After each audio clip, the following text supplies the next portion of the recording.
Now let me get into this. You get into Hmm. rehearsal, and how Hmm. does the medley come around? Does Jack try some different stuff while you guys are in there, and then locks in on it? Because this first song that you guys did, the medley, was fantastic, man. Appreciate it. What? How'd that go down? Yeah, so that's a good question. So basically, when we started rehearsing at Jack's place, pardon me, I remember us throwing around what songs that we were going to do, and for me, this is one of my specialties, and I feel like this is why people hire me to be like the music director. I'm a producer, so that means I like to do remixes, and that's what I'm doing when I'm performing live. I'm doing drops like a DJ. So I was already like giving them ideas of adding different things we could do, but Jack, some of those idols that we did, those are very last minute. Like we were literally it was doing it in real time. Every time we were like some of the things that we brought to the table, we worked out in Nashville. You know, for some ideas that I presented, and Jack and Dominic, we just all worked together to try to switch some things up. Because when you playing them records, people they know what they sound like already. Right. But when you're doing a TV show, you want to add something to it to make a little flair. But like as far as like originally we were not going to do that Beyonce song because it was going to make the song too long. And I Right. think that was the longest performed song on SNL. I think we wanted to play like 5 or 6 minutes. Yeah. So we thought that we weren't going to be able to do that, but it was like, nah, we know keep it like how y'all have it. And then we just as far as the lyrically wise, Jack kept thinking of things to coincide with what we were living with. In these times, with the COVID, and it was a lot of messages in what Jack put together. He's a genius. Oh He's a my genius. goodness. So it was a collaborative effort. Everybody did their part. I don't want to say like we all as a band. That's why I like working with Jack because he's open. He's open. He's not like one of them leaders that because he's a front man, he want to hog all of the. You know what I'm saying? He's a sharing. He's very generous, and he allowed me to have input as well as Dominic, and we came together and just and put together all that in real time. And every time we would, because basically when you're doing camera blocking, you got to keep doing something over and over and over, Yep. until they get the cameras and stuff right. So each time we done it over, we were just thinking of ways to make it better.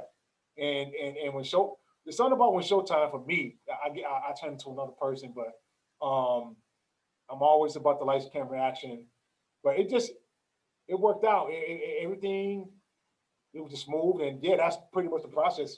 We had some things that we worked out prior, but then some of the things didn't get worked out until we were doing the song over and over.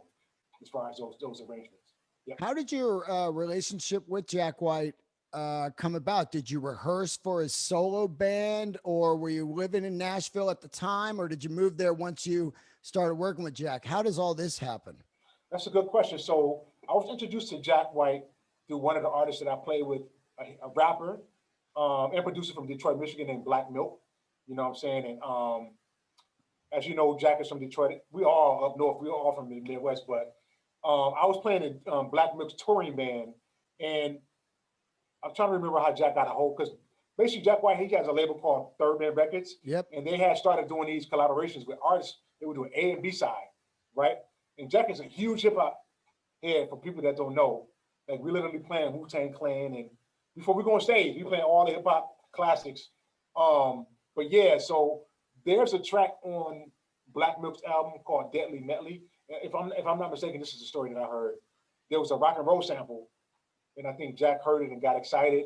We reached out to Black Milk's manager at the time was Hex Murder. Shout out to Hex from Detroit. Yeah, Hex Murder. That's his name. Yeah, I can love it.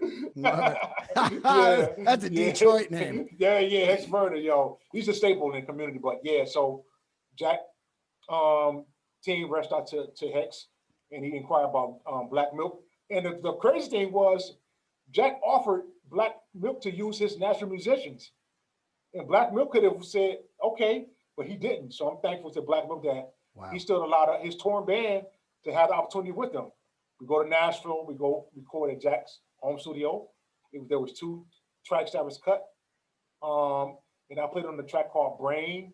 And the following day, we had a performance at Third Man Records, which have you been to Third Man I Records love before? it. I love it. Both of them, Nashville and the Detroit one. Yo, so when you go to Third Man Records, it's an experience. They have the green, blue screen. I love it.